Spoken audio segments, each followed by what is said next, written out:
Part 1. Daron Acemoglu and the Question of Why Nations Fail. There is a strange experiment sitting in plain sight on the Korean peninsula, and it might be the single best argument ever produced for why some countries get rich and others do not.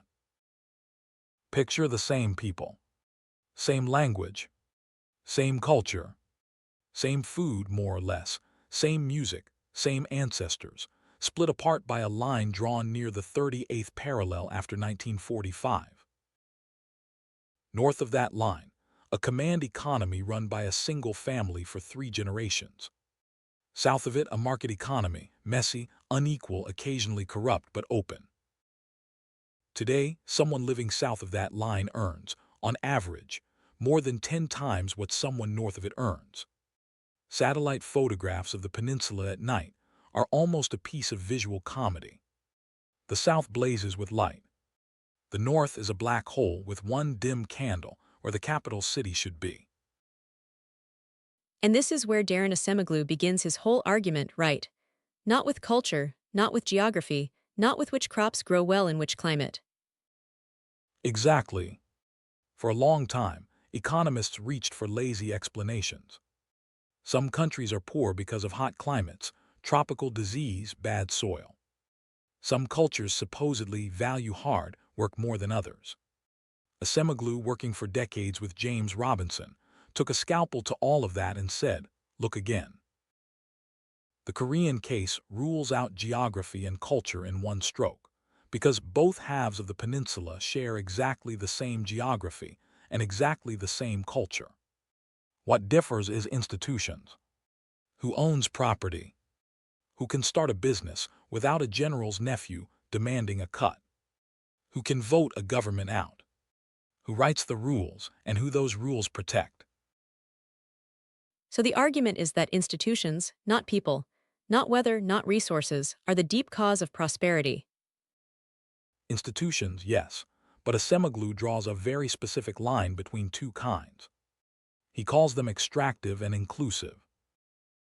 An extractive institution exists to pull wealth upward, toward a narrow elite, and to protect that elite from competition.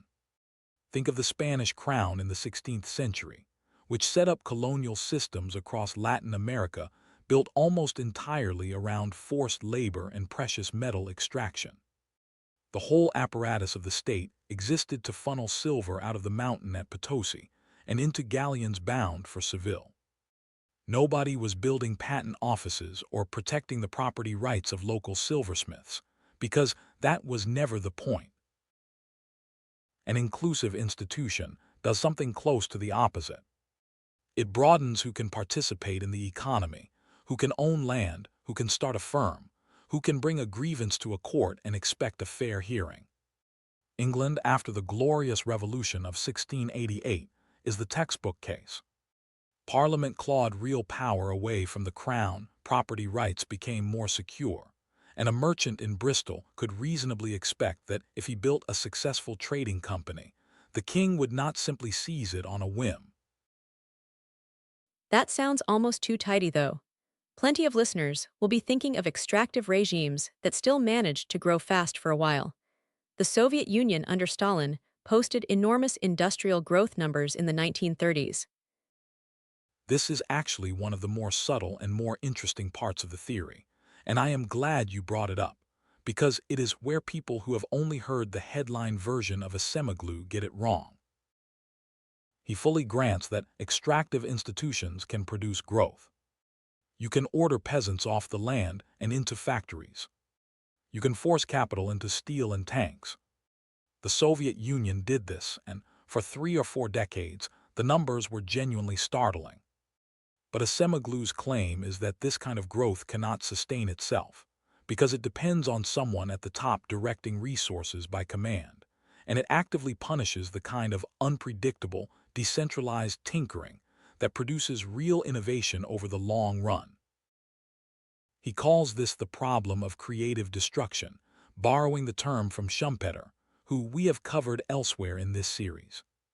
A Soviet factory director had no incentive to invent something that might make his own factory obsolete.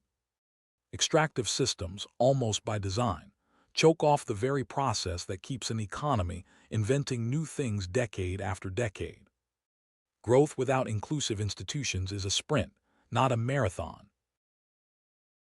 Before we leave Europe, I want to push back a little, gently, because the story of the Glorious Revolution and secure property rights can sound like a straight line upward. History rarely moves in straight lines. No, and Acemoglu is actually careful about this, more careful than his popularizers sometimes are. English institutions in the 17th and 18th centuries were inclusive for a very narrow slice of English society.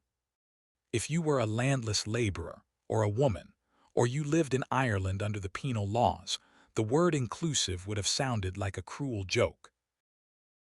The guild system that dominated European towns for centuries is a good case of institutions that were extractive in one direction and almost inclusive in another. A guild protected its own members, master craftsmen who controlled entry into a trade, fixed prices, and often blocked outsiders and new techniques for generations. The Worshipful Company of Weavers in London spent enormous energy in the 1700s trying to keep new mechanized looms out of the city, because those looms threatened the livelihoods of guild members. Inclusive for insiders, extractive toward everyone else, including the consumer paying inflated prices for cloth. It took a slow, often violent widening of the circle, worker movements, suffrage movements, anti-colonial movements, to turn a system inclusive for a few thousand landowners into something closer to inclusive for tens of millions of citizens. Acemoglu's point is not that any country reaches some final inclusive state and stays there. It is that the width of that circle, and the constant political struggle to widen or narrow it, is the actual engine of long-run prosperity. That is a useful correction, and it also explains why a country can slide backward. I am thinking of Argentina, which was among the 10 richest countries in the world by income per person around 1900, roughly on par with countries like Canada or the Netherlands at the time. A wonderful and depressing case.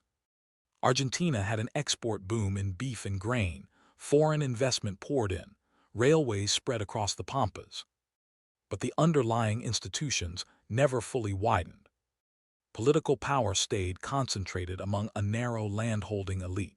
Military coups punctuated the 20th century roughly once a decade, and each new government tended to rewrite the economic rules to reward whichever faction had just seized power rather than protecting rules that would hold steady no matter who was in charge.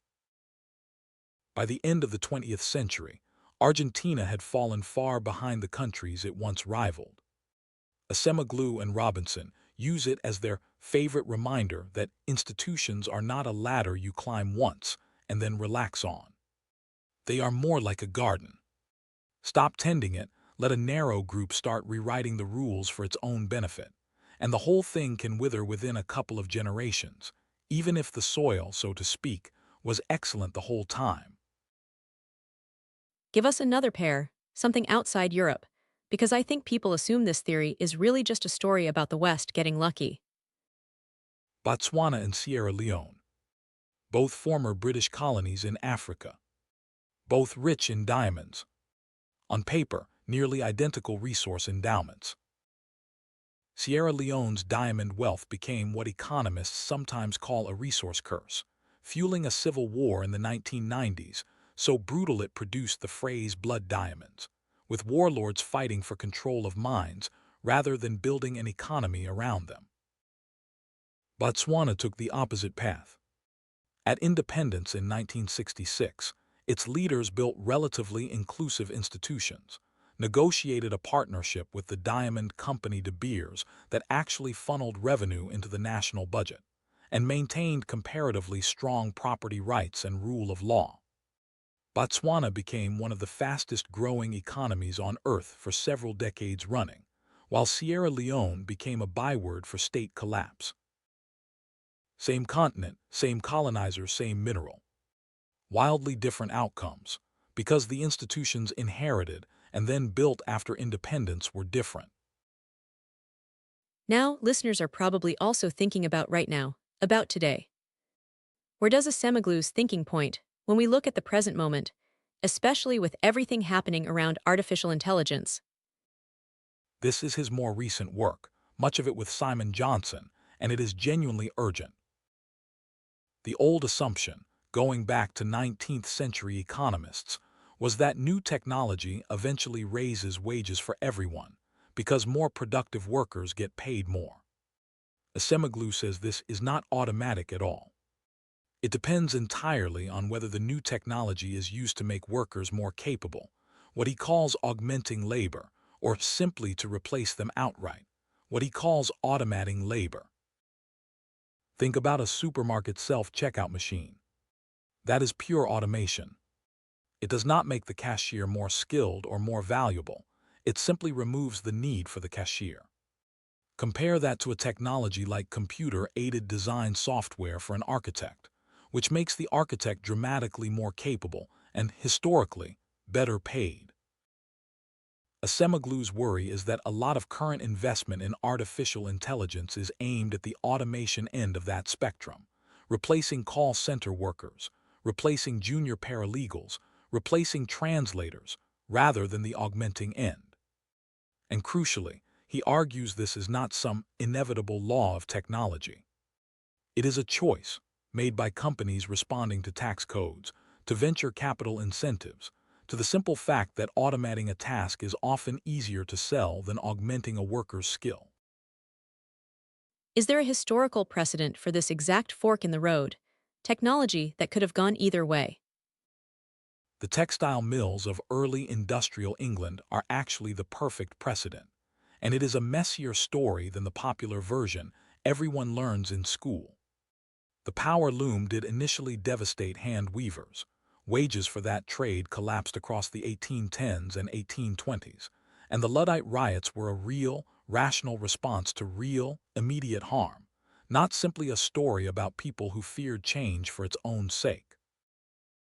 But over the following decades, a combination of factory safety laws, the widening of the political franchise, and above all the rise of trade unions meant that the productivity gains from mechanization eventually did translate into rising wages for a much broader slice of the British workforce by the later Victorian period.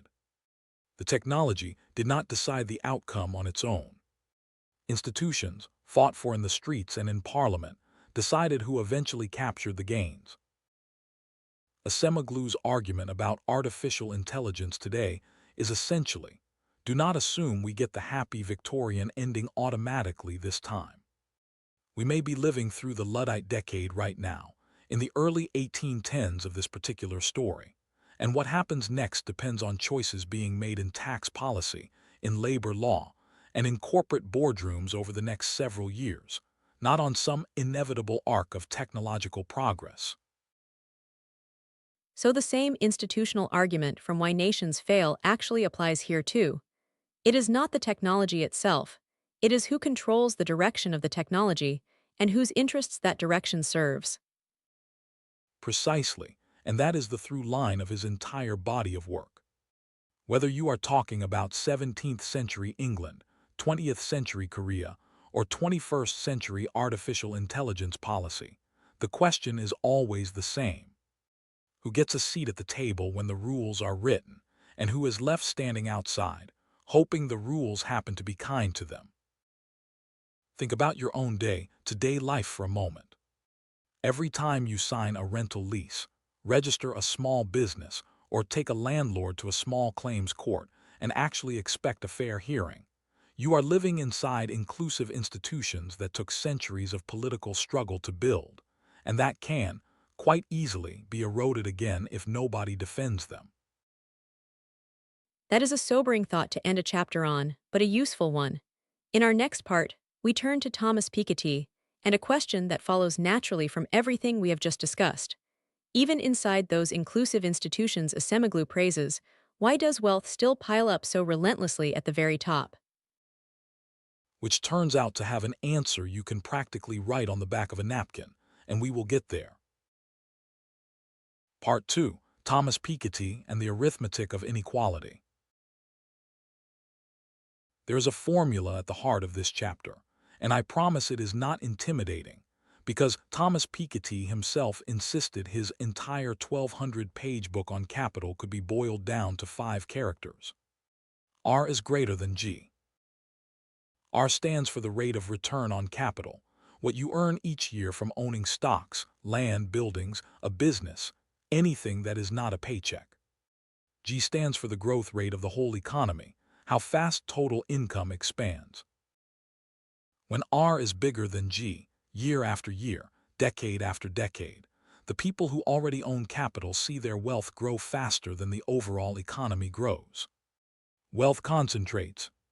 Not because anyone is cheating, not because of some conspiracy, simply because of arithmetic, the same arithmetic that makes compound interest such a marvel if you are the one collecting it, and such a slow, crushing weight if you are the one without any capital to begin with.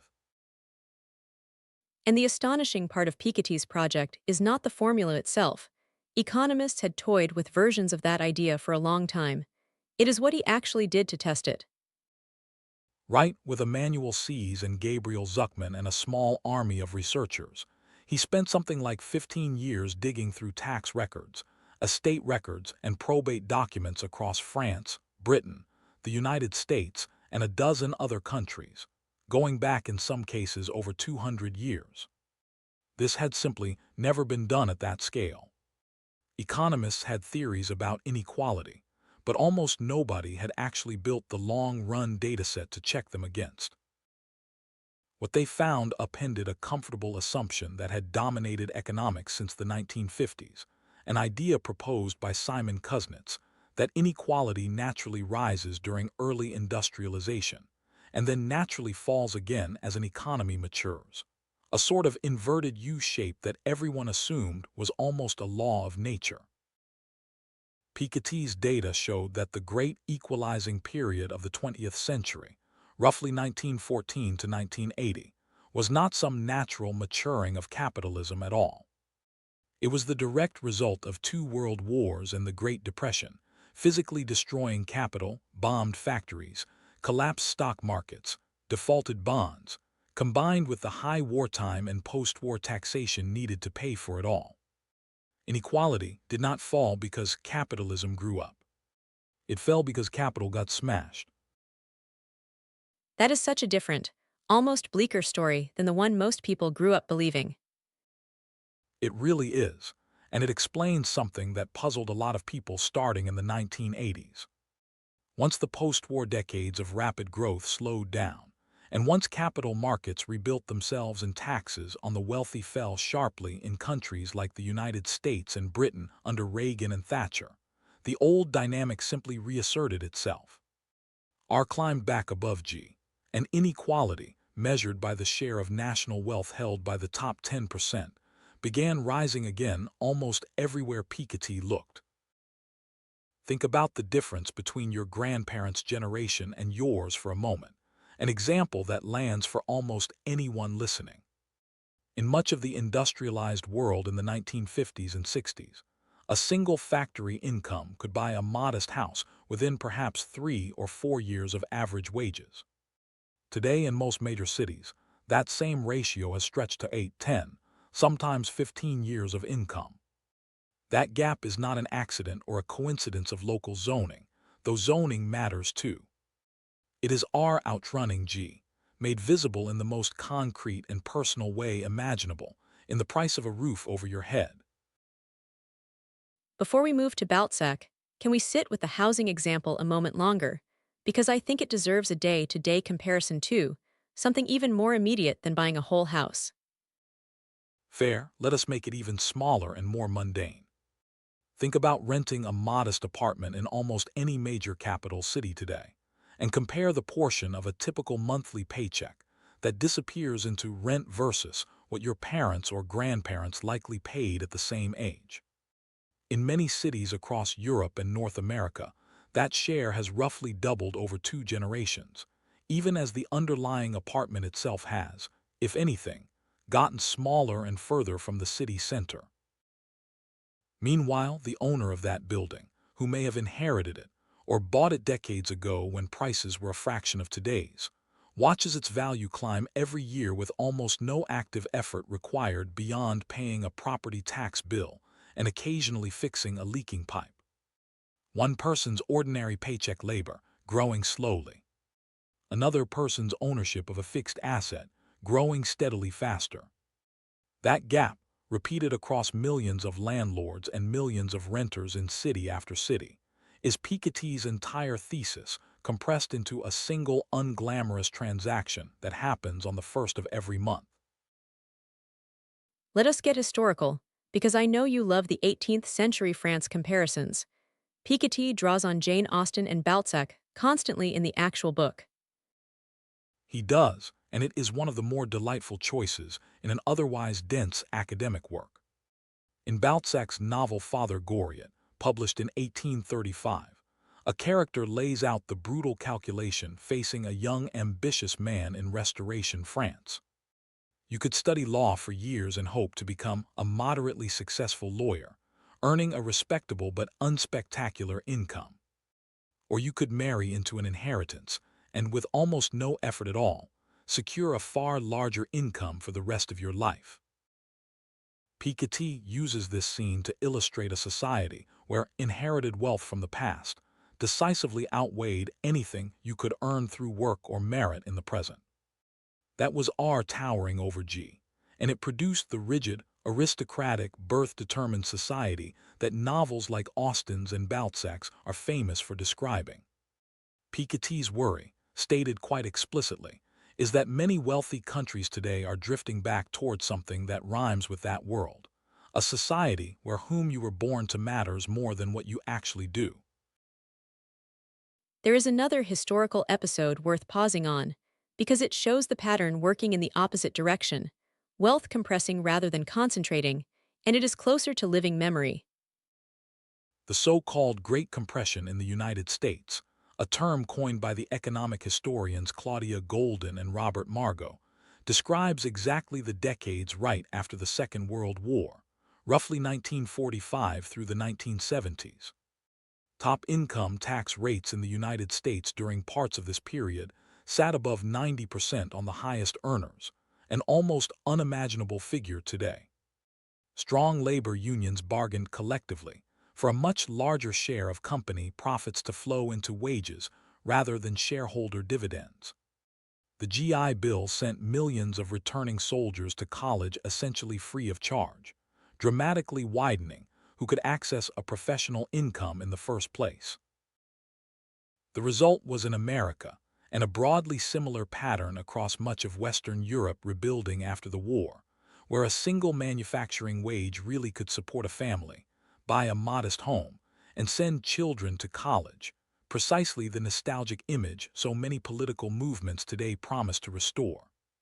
Piketty's point is not that this era was some natural, permanent achievement of capitalism maturing. It was the product of specific, deliberate, and quite aggressive political choices, choices that were then substantially reversed starting in the late 1970s and through the 1980s, which is exactly when his data shows the R greater than G pattern beginning to reassert itself. Now, the book landed in 2013 in French and 2014 in English, and became this enormous, unlikely bestseller. Hundreds of pages of economic history and dense charts sitting on airport bookshelves next to thrillers. What was the reaction like from other economists?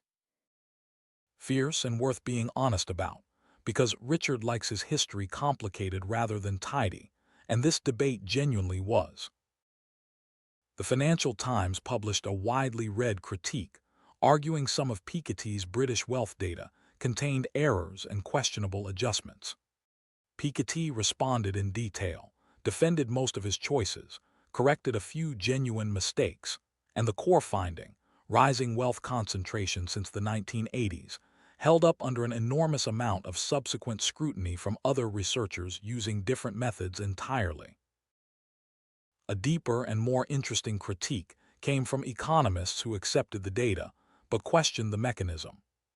Some argued that R does not stay comfortably above G forever on its own, that as capital accumulates, its returns tend to fall, a basic law of diminishing returns familiar since Ricardo. Piketty's response was that this decline in returns has historically been too slow and too weak to offset the concentrating effect, especially once you account for the fact that very large fortunes tend to earn a noticeably higher rate of return than modest savings accounts, because they can afford better financial advisors, more diversification, and access to investment opportunities simply closed off to smaller investors. Which brings us to something very current.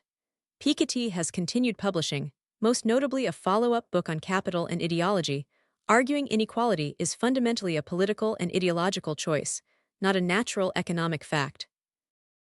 This is crucial, and it is the part people miss if they only remember the equation from headlines. Piketty is not a fatalist. His entire policy argument is that R greater than G is not a law of physics. It is a pattern that societies have repeatedly chosen to interrupt, through progressive income taxes, through inheritance taxes, through the kind of post-war social investment that built public universities and public housing across Europe. His most debated proposal is a global, coordinated wealth tax, an annual levy on very large fortunes rather than only on income.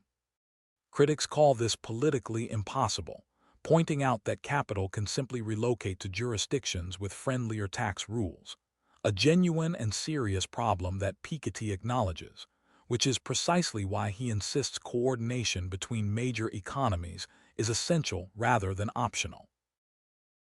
Look at the debates happening right now. In this decade, over taxing billionaires, over unrealized capital gains, over proposals discussed at recent gatherings of finance ministers from the group of 20 nations for a coordinated minimum tax on the ultra-wealthy. Every one of those debates is, whether the participants know it or not, an argument taking place entirely inside the frame Piketty built. Is R going to keep outrunning G?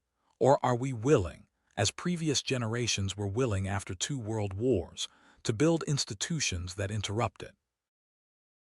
There's a nice bit of irony worth savoring here too. Piketty himself has pointed out that he is, in a sense, simply reviving an old and once mainstream idea. Economists from Adam Smith through John Stuart Mill worried openly about inherited wealth swallowing a society whole. It was really only in the middle of the 20th century, during those exceptional decades of destruction and rebuilding we just discussed, that economists grew comfortable assuming inequality would simply take care of itself. Piketty's contribution was not inventing a new worry. It was gathering 2 centuries of receipts to show the old worry had been right all along, and that the mid-century calm was the historical exception, not the rule. A formula turned into a call to political action. In our next part, we meet an economist who flips the entire conversation around innovation on its head, arguing the state is not the timid bureaucrat everyone assumes, but often the boldest risk-taker in the room. Mariana Mazzucato. And her opening example involves the phone sitting in your pocket right now, and just how much of it the government paid to invent. Part 3. Mariana Mazzucato and the Entrepreneurial State. Take the phone out of your pocket for a second, or picture it if you are driving and sensibly keeping your hands elsewhere. Every single feature that makes it a smartphone, rather than a very expensive paperweight, traces back to publicly funded research. The Internet it connects to began as a project of the United States Defense Advanced Research Projects Agency in the late 1960s. The global positioning system that tells you where you are was developed by the United States military. The touchscreen you swipe with your thumb grew out of research funded by the American Central Intelligence Agency and public universities in the 1960s and 70s. Even the voice assistant that answers when you talk to your phone descends from Defense Department funded research into speech recognition. Mariana Mazzucato's central and genuinely provocative argument is this: the company that assembled these technologies into a beautiful, marketable object deserves real credit for design, for integration, for making something people wanted to buy. But the foundational, high-risk, Decades-long research that made the object possible in the first place came almost entirely from the state, from taxpayer-funded research agencies willing to gamble on ideas far too uncertain and far too slow to pay off for any private investor to touch. Which cuts directly against the story most of us grew up hearing: the lone garage inventor, the visionary founder, government as this plodding, bureaucratic drag on innovation that occasionally gets out of the way and lets the real magic happen. Exactly the myth she spends her career dismantling. Her book, The Entrepreneurial State, published in 2013, argues that in the riskiest, earliest, most uncertain stage of innovation, the stage where nobody yet knows if an idea will work at all, it is very often the state, not venture capital, that is willing to place the bet. Think about why. A venture capital fund typically needs a return within 5 to 10 years to satisfy its own investors. Basic research into, say, battery chemistry or a fundamentally new class of pharmaceutical can take 20 or 30 years to bear fruit, with a high chance of failure at every stage. Private capital, quite rationally, given its own constraints, tends to avoid that kind of timeline. Public research agencies, funded through taxation rather than needing to satisfy impatient shareholders, can afford to wait and can afford a much higher failure rate along the way, because they are not betting on any single project but funding a whole ecosystem of long shots. Before the pandemic story, I want to sit with the smartphone example a little longer, because there is a day-to-day version of this too, something less dramatic than a moon landing or a global vaccine race. There is, and it is almost comically mundane once you notice it. The lithium-ion battery sitting in that same phone, the one that lets you go a full day without an outlet, descends from research funded substantially by the United States Department of Energy starting in the 1970s, in the aftermath of the oil shocks, when the government wanted alternatives to petroleum-dependent energy that had nothing to do with anyone's eventual smartphone at all. Nobody funding that early battery research in a national laboratory was thinking about pocket-sized computers. They were thinking about oil embargoes and energy security. That is actually one of Mazzucato's favorite points about how real innovation works. It rarely arrives on a straight line from problem to solution. Public research often funds broad, patient exploration into a scientific question: energy storage, genetic sequencing, materials science, and decades later, entrepreneurs in an entirely different industry stumble onto that foundational work and build something nobody involved in the original research could have predicted. The garage inventor gets the headline. The national laboratory scientist who spent a career on battery chemistry gets, at best, a footnote. Give us a concrete historical example beyond the smartphone, something with real drama to it. The story of messenger RNA vaccine technology is a wonderful one, and it is recent enough that many listeners lived through it directly.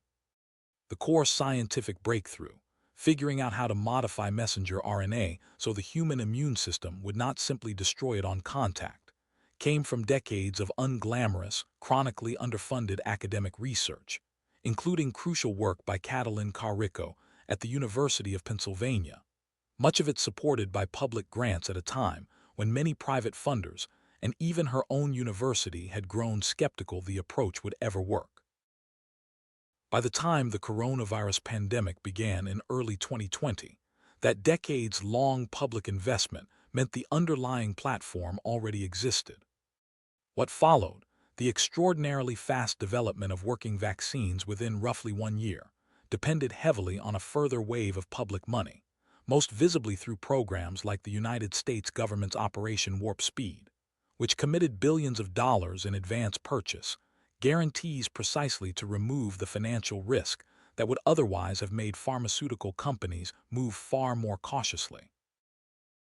Mazzucato's point, and it is a sharp one, is that the public sector absorbed the risk across decades, and then, once the product worked, private companies captured the overwhelming majority of the financial reward, with limited mechanisms in place to ensure some of that reward flowed back to fund the next round of risky public research. She does not object to companies profiting. She objects to a lopsided bargain where risk is socialized and reward is privatized, with almost nothing built into the system to correct the imbalance. That phrase, risk socialized and reward privatized, feels like it should be printed on a poster somewhere. Does she offer an alternative, or is this purely a diagnosis? She is very explicit that diagnosis without a remedy is only half the job. Her proposal, laid out most fully in a later book called Mission Economy, draws inspiration from the Apollo program that put astronauts on the moon in 1969. The Apollo program was not a single research grant handed to a single company. It required the government to act almost like a demanding, ambitious customer, setting an extraordinarily specific goal, a person on the moon within a decade, and then coordinating an enormous web of private contractors, universities, and public agencies toward that single shared mission, while retaining enough expertise in-house to actually judge whether the contractors were delivering, rather than simply writing checks and hoping. Mazzucato argues modern governments should apply this same mission-oriented approach to challenges like climate change or public health, setting a bold, specific target, then structuring public investment and public procurement contracts in ways that also claw back some of the public benefit, for instance through public equity stakes in companies that receive significant public research funding, or conditions attached to public contracts requiring reasonable pricing on the resulting product. Let us go further back too, because I know this is not a purely modern phenomenon. Was there an equivalent of an entrepreneurial state in, say, the 19th century? A wonderful question, and the answer is the American Transcontinental Railroad, completed in 1869. The popular memory is all rugged private enterprise. Tycoons like Leland Stanford and Collies Huntington laying track across an unforgiving continent through sheer entrepreneurial grit. The less remembered part is that the federal government provided enormous land grants, an area roughly the combined size of several European countries, along with direct loans measured in the tens of millions of dollars of that era's money, precisely because the private capital markets of the 1860s judged a railroad across the Rocky Mountains far too risky and far too slow to repay on their own. The state absorbed the risk that private investors were unwilling to take, and once the railroad was built and profitable, the private companies who operated it captured the overwhelming share of the ongoing commercial reward. It is the same pattern Mazzucato traces through the internet and messenger RNA vaccines, simply wearing a 19th century costume of steam engines and steel rail instead of silicon chips. I imagine this attracts serious pushback, though, from people who worry about the state picking winners. It absolutely does, and it is worth taking the criticism seriously rather than waving it away, because Richard likes complexity, not cheerleading. The most common objection points to genuine, well-documented failures of state-directed investment. The American solar panel company Solyndra received over $500 million in federal loan guarantees around 2009 and went bankrupt within 2 years, a case Mazzucato's critics cite constantly as proof that governments are bad at picking which specific companies will succeed. Mazzucato's response is that this criticism, while fair on its own narrow terms, misses her actual argument. She is not claiming government should be perfect at picking individual corporate winners any more than venture capital is. Venture capital funds famously expect most of their individual bets to fail and rely on a small number of enormous successes to cover those losses. Her claim is about funding the broad, foundational ecosystem of research, the kind that makes an entire new industry like solar power possible in the first place. Some individual firms within that ecosystem will fail, which is a normal and expected part of investing in anything genuinely new. But the underlying technology and the industry it spawned can still represent an enormous net public benefit, even accounting for the failures along the way. This connects to something happening right now too, doesn't it? With the enormous public subsidies flowing into semiconductor manufacturing and green energy across the United States, Europe, and elsewhere over the past several years. Very directly. Laws like the United States CHIPS Act and Inflation Reduction Act, and the European Union's own green industrial policy responses, represent exactly the kind of mission-oriented public investment Mazzucato has spent her career advocating for. Explicit government bets on entire industries, semiconductors, batteries, renewable energy, judged to be strategically essential, with the state acting as an active shaper of the market, rather than a passive referee standing on the sidelines. Whether these programs manage to build in the kind of public benefit clawback mechanisms Mazzucato favors, so taxpayers who funded the risk actually share meaningfully in the reward if these industries succeed spectacularly, is very much an open and live political argument happening in legislatures right now, not a settled question. Her work gives you the vocabulary to notice that argument happening, and to ask the right question when a politician claims a new factory or a new industry sprang purely from private ingenuity alone. There is a small, telling detail Mazzucato likes to point out about Apple specifically, the very company whose products started this whole chapter. For years, Apple marketed itself heavily on the image of the lone visionary founder in a garage, a story with obvious emotional appeal and real marketing power. Mazzucato's research simply asks a quieter, more uncomfortable question underneath that story.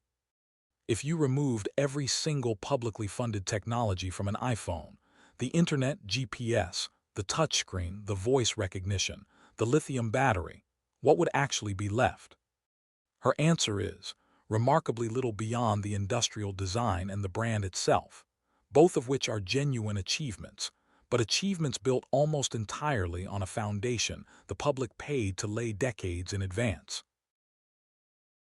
From who takes the risk and who takes the reward, our next chapter turns to a very different kind of power altogether, the power of a social media post to topple a government in a matter of weeks, and why that same platform seems just as capable of paralyzing one.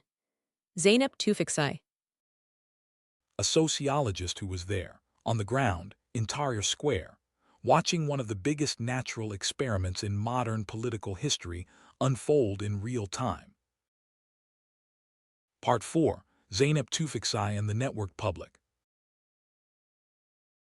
In January of 2011, a sociologist who had grown up in Turkey found herself standing in Tahrir Square in Cairo, watching a genuinely startling thing happen in real time. A dictatorship that had ruled Egypt for nearly 3 decades was cracking apart in a matter of weeks, organized largely through Facebook events, Twitter hashtags, and mobile phone videos passed from hand to hand. Zeynep Tufekci was not simply reporting on this as a journalist. She was trained as a sociologist and a computer programmer, an unusual combination that let her ask a sharper question than most observers at the time.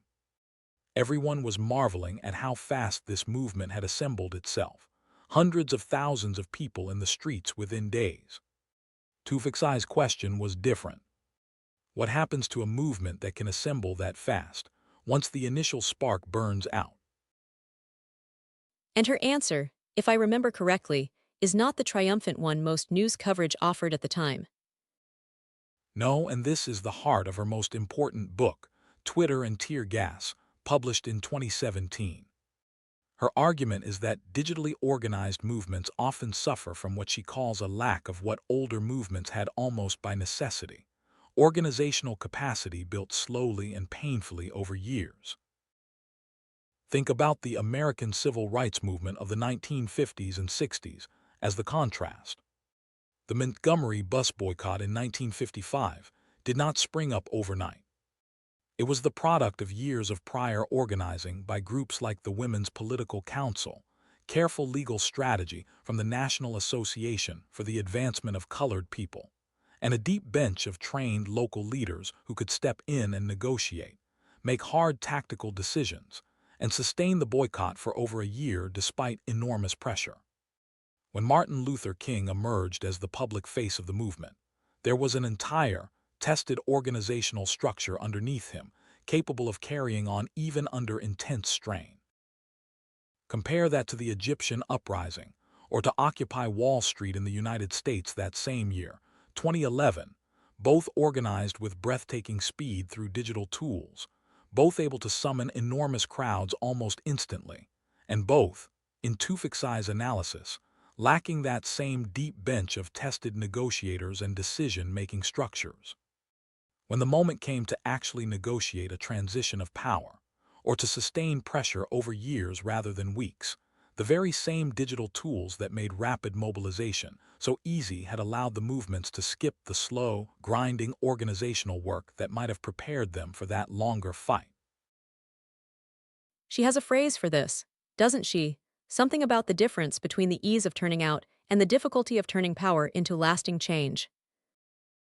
She calls it the difference between building a movement's signaling capacity and its actual organizational capacity. A large hashtag or a large crowd sends an unmistakable signal. Look how many of us there are.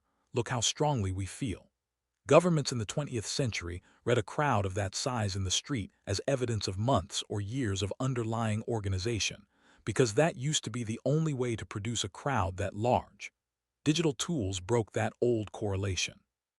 You can now get an enormous crowd with comparatively little underlying organization, which means the signal a large protest used to reliably send has become a less reliable indicator of the actual staying power behind it. And governments have started to figure that out too.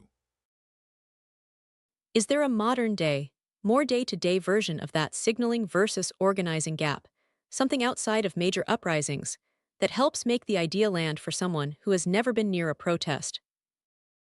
Think about the difference between signing an online petition and actually showing up to a local town council, meeting on a rainy Tuesday evening to speak for 2 minutes during public comment. Both are forms of political participation. Signing the petition takes 10 seconds, sends a real signal, and genuinely can matter at scale. But it builds essentially no lasting capacity, no relationships between neighbors, no shared experience of negotiating and compromising with people who disagree with you, no bench of people who know how a local budget actually works. The town council meeting is slow, boring, unglamorous, and reaches a tiny fraction of the audience a viral post reaches.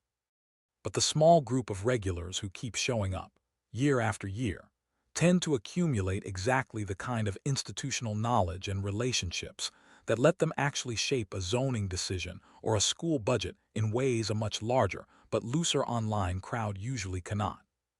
Tufekci's worry is that the ease of the first kind of participation can crowd out the harder, slower second kind, leaving societies full of people who feel civically engaged, and rightly so in one sense, while the actual rooms where durable decisions get made grow quieter and quieter. Let us bring in the other half of her work, because Twitter and tear gas is only part of the picture. She has also written extensively about how these same platforms handle misinformation and public health. This is where her background as a programmer becomes essential, because she does not treat platforms like Facebook or the site now called X as neutral pipes that simply carry whatever content users produce. She treats them as engineered systems, with specific design choices, specific ranking algorithms that actively shape what spreads and what does not. Her sharpest, most widely read argument on this point is that engagement-optimized algorithms have a structural bias toward outrage and extremity, not because engineers are twirling a mustache and plotting to divide society, but because content that provokes a strong emotional reaction, anger especially, reliably keeps people scrolling and clicking longer than calm, measured, accurate content does. An algorithm built to maximize time spent on a platform will, almost by mathematical necessity, learn to surface the outrage, whether or not any single person at the company intended that outcome. She wrote pointedly during the 2020 coronavirus pandemic about how this dynamic collided with public health communication. Health authorities needed to communicate genuine, evolving scientific uncertainty, guidance about masks, for instance, that reasonably changed as new evidence came in.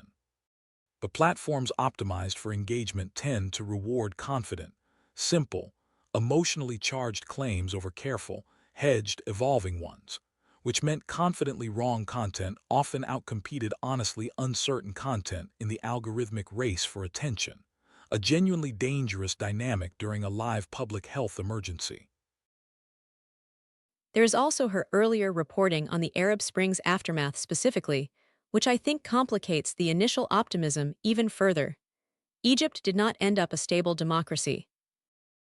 No, and this is where Tufekci's account resists the tidy narrative in both directions.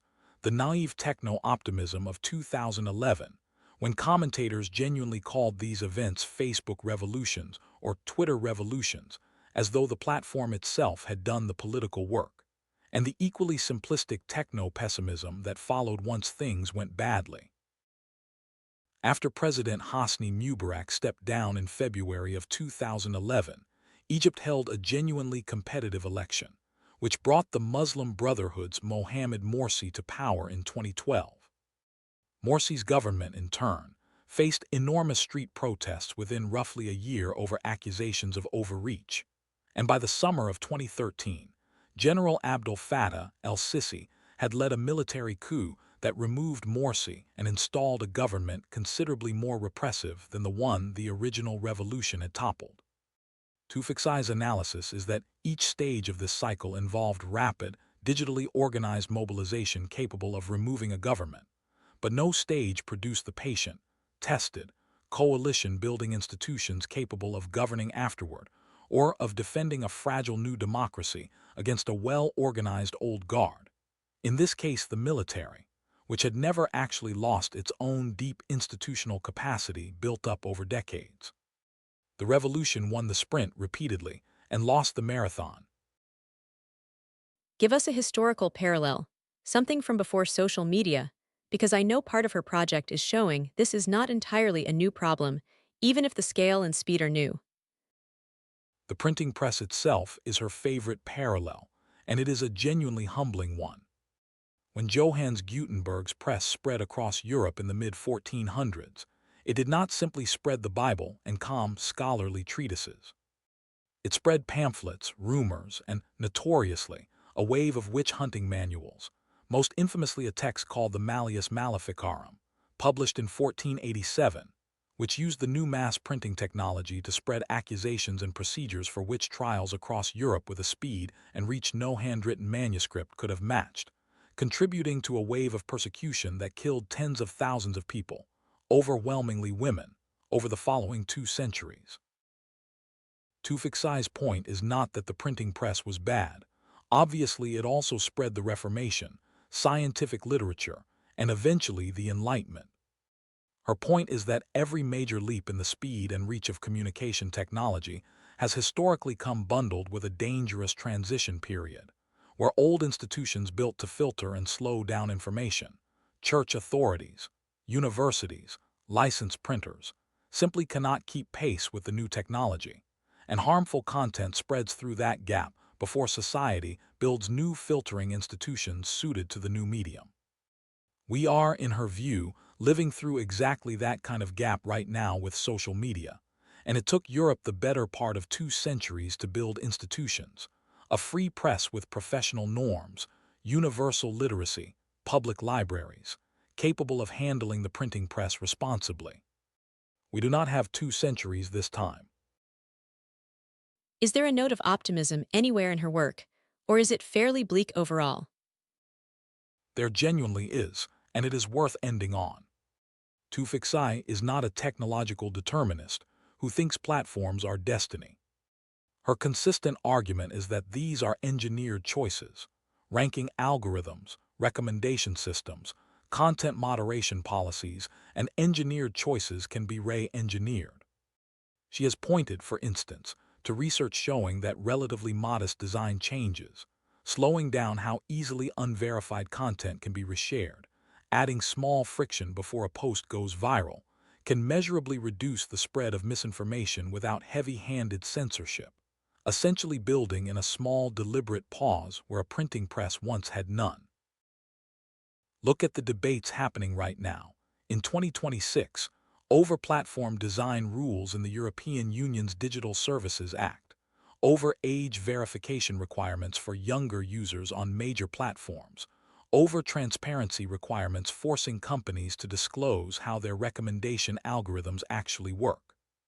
Every one of those policy fights is, at bottom, Tewfik's argument playing out in real legislative time, the recognition that a platform's design, not merely its users' individual choices, shapes what a whole society ends up believing. From the architecture of a Facebook feed, our final chapter reaches back to someone who died decades before the internet existed, but whose central idea might be the most relevant of all five thinkers to the populist upheavals reshaping politics on nearly every continent right now. Karl Polanyi. An economic historian who watched fascism rise in the 1930s and concluded that a market left entirely to its own devices does not simply produce prosperity. Sooner or later, it produces a backlash fierce enough to burn the whole system down, and he thought he knew exactly why. Part 5. Karl Polanyi and the Double Movement. Karl Polanyi wrote his most important book, The Great Transformation, in 1944, in the middle of a world war, having already watched fascism sweep across his native Austria-Hungary and much of continental Europe. He was trying to answer a question that must have felt unbearably urgent at the time. How did a continent that prided itself on rational commerce and steady progress end up here, in the middle of the most destructive war in human history? His answer was not primarily about any single dictator's personality or any single nation's particular failing. His answer was about markets, and about a very specific, very dangerous idea that had taken hold across Europe and North America in the 19th century, the idea of what he called the self-regulating market, the belief that an economy works best when land, labor, and money are treated as pure commodities, bought and sold with as little interference from government, tradition, or community obligation as possible. That phrase, treating labor as a commodity, sounds almost obviously true in a narrow economic sense. We do buy and sell labor every time someone takes a job. Why did Polanyi think there was something dangerous buried inside it? Because he draws a sharp distinction between real commodities and what he calls fictitious commodities. A real commodity, a bushel of wheat, a bolt of cloth, is something produced specifically to be sold on a market. Labor, land, and money are different in kind. Labor is simply human beings going about their lives. Land is simply nature. Money is simply a social convention for keeping track of value. None of these three things was ever actually produced for the purpose of being sold. Society has, over history, chosen to treat them as though they were ordinary commodities, bought and sold at whatever price supply and demand happen to set. Polanyi's warning is that if you push this fiction too far, if you let the price of labor, meaning wages, or the price of land, meaning everything from farmland to housing to clean water, be set entirely by unregulated market forces with no floor and no protection, you do not simply get economic efficiency. You get human beings and the natural world ground down in ways no actual society can tolerate for very long, without eventually rebelling against the system doing the grinding. Give us the historical anchor for this, because I know Polanyi spends a huge portion of the book on 19th century England specifically. The enclosure movement is the starting point, a process that stretched across several centuries but accelerated dramatically in the 17 and 1800s, in which common land that English villagers had shared for generations, for grazing animals, for gathering firewood for basic subsistence, was fenced off, privatized, and converted into commercial agriculture or sheep pasture for the booming wool trade. Villagers who had survived for generations on customary access to that common land were pushed off it entirely, with no legal claim to compensation in most cases, and drifted into cities to sell the only thing they had left, their own labor, in the new factories of the Industrial Revolution. Polanyi's contemporary, the poet Oliver Goldsmith, captured the human cost in a poem called The Deserted Village in 1770, describing whole communities hollowed out as land was converted from shared subsistence into private commercial profit. This is Polanyi's opening act, land being forcibly turned into a pure commodity, and human beings along with it, since the newly landless villagers had no choice but to sell their labor on whatever terms a factory owner cared to offer. And this is where his most famous concept comes in, the double movement. Exactly. Polanyi's central claim is that this push toward an unrestrained, self-regulating market never simply proceeds unopposed. It provokes what he calls a counter-movement, society spontaneously organizing to protect itself from the market's most destructive effects, through trade unions demanding safer hours, through factory laws limiting child labor, through public health regulations, through social insurance schemes. He points to Britain's own factory, acts across the 1830s and 1840s, which gradually limited working hours for children and women in textile mills, and to Chancellor Otto von Bismarck's surprising introduction of state health insurance and old-age pensions in Germany in the 1880s. Notable because Bismarck was hardly a socialist. He introduced these protections partly as a calculated move to undercut the growing appeal of socialist parties among German workers. Polanyi's point is that this protective counter-movement is not a foreign, ideological imposition on capitalism from the political left. It is a nearly universal, almost reflexive response, arising even from conservative statesmen, whenever an unrestrained market pushes too hard against ordinary human survival. Is there a smaller, more everyday version of this double movement, something short of an entire industrial revolution, that helps make it concrete? Think about the gig economy over roughly the past 15 years. Ride-hailing and delivery platforms initially classified their drivers and couriers as independent contractors rather than employees, which meant, in most jurisdictions, no minimum wage guarantee, no employer contribution toward health insurance, no protection against being deactivated from the app with no appeal. That is a small, contemporary echo of Polanyi's fictitious commodity, human labor time treated as a pure, flexible input to be purchased at whatever price an algorithm calculates will keep enough drivers available on the road. And then, right on schedule, the counter-movement. Ballot initiatives and legislation in numerous American states and European countries over the past several years have pushed to reclassify gig workers as employees, or to create hybrid categories guaranteeing minimum protections. Some platforms have resisted fiercely, spending enormous sums on ballot campaigns to preserve the contractor classification. Some jurisdictions have won new protections anyway. It is the double movement playing out in miniature, in real time, argued over in courtrooms and ballot boxes, rather than in the language of 19th century economic history. But it is the exact same underlying tension Polanyi described. So the double movement is the market expanding, then society pushing back to protect itself, then presumably the market pushing forward again, an ongoing tension rather than a problem ever permanently solved. Precisely, and here is where Polanyi's real warning arrives, the part most relevant to 1944 when he was writing and, frankly, to write now. He argued that if this counter-movement is denied peaceful, democratic channels, if elites successfully block trade unions, block social protections, block democratic reform, and insist ever more rigidly on pure market logic even as ordinary people are being ground down by it, the protective impulse does not simply disappear. It goes looking for a different, often far more dangerous outlet.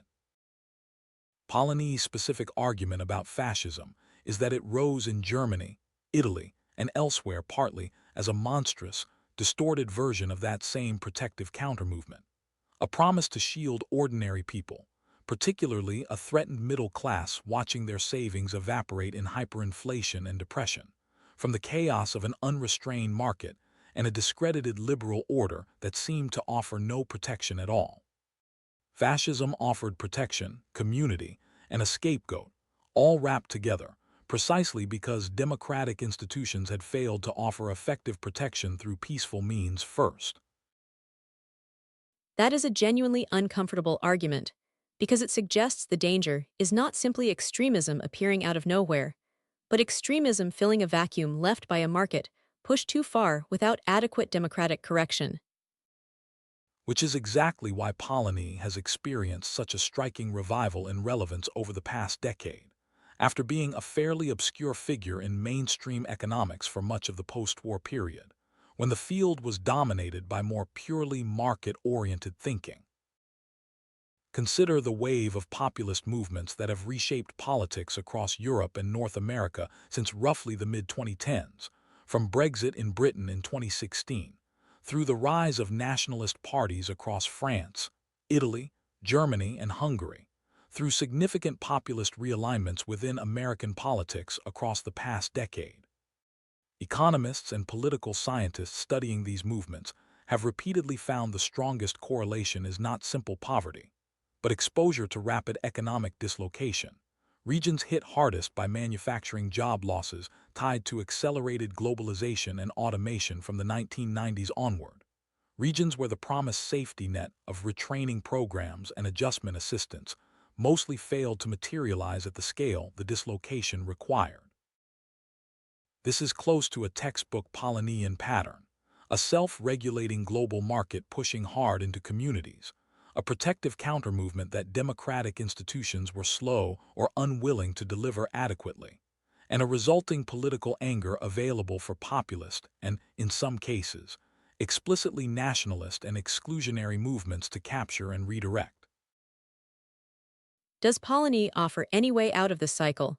Or is the lesson simply that this tension between market and protection is permanent, and we should not expect a final resolution? His own preferred answer, reflecting the moment he was writing in right after the war, pointed toward what became the post-war European and North American consensus, market economies, but embedded within strong democratic institutions, social insurance, labor protections, and a welfare state robust enough to absorb the market's disruptions before they curdle into something uglier. Economic historians sometimes call this embedded liberalism, capitalism, but with the fictitious commodities of labor and land given real, durable protection rather than being left entirely exposed to market pricing. It is worth noting, in the spirit of not oversimplifying, that this post-war settlement itself excluded huge numbers of people even within wealthy countries, colonial subjects abroad, and for decades, racial minorities within countries like the United States who were largely locked out of the very social insurance programs built during this era. Polanyi's framework describes a real and important dynamic, but applying it honestly means noticing whose protection counted and whose did not, in 1945 just as much as today. His deeper, more enduring lesson, though, is less a specific policy blueprint and more a warning against complacency in either direction. Do not assume an unrestrained market will simply self-correct on its own without provoking a backlash, and do not assume that backlash will automatically take a benign, democratic form. Which direction it takes depends entirely on whether functioning democratic institutions are actually available and willing to channel it. Which brings this whole series back around rather neatly, doesn't it? We began with Acemoglu arguing institutions determine whether a nation prospers. We end with Polanyi arguing institutions determine whether a market economy's own internal tensions get resolved peacefully or explosively. That is really the thread running through all five of these thinkers, even though they come from different decades and different disciplines entirely. Acemoglu on who gets included in the rules of the economic game. Piketty on the raw arithmetic of who accumulates wealth once those rules are set. Mazzucato on who actually takes the risks that create new prosperity and who gets to keep the reward. Fixai on how the platforms mediating our political life shape what we even come to believe about all of the above. And Polanyi underneath everyone else, reminding us that markets are not a force of nature we simply have to accept.